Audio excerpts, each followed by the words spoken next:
Welcome to Penrose Learning, where we make understanding easy.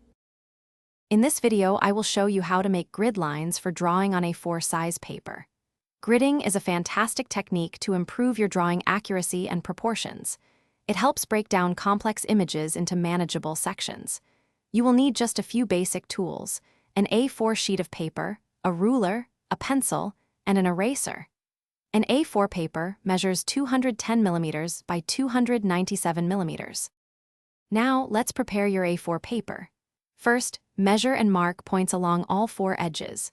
A common grid size is 10 millimeters by 10 millimeters or 20 millimeters by 20 millimeters, so mark every 10 or 20 millimeters.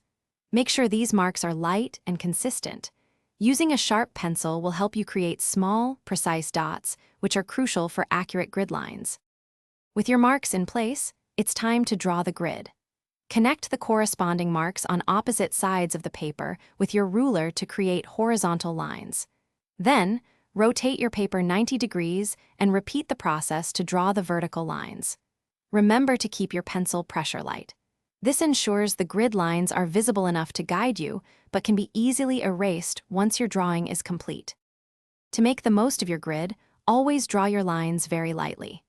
This prevents them from showing through your final artwork or being difficult to erase. Before drawing, double-check your measurements to ensure your grid is perfectly square and even. With a little practice, you'll find gridding becomes a quick and invaluable step in your drawing process, enhancing your artistic precision. Thanks for watching. If this was helpful, leave a like and consider subscribing. See you next time.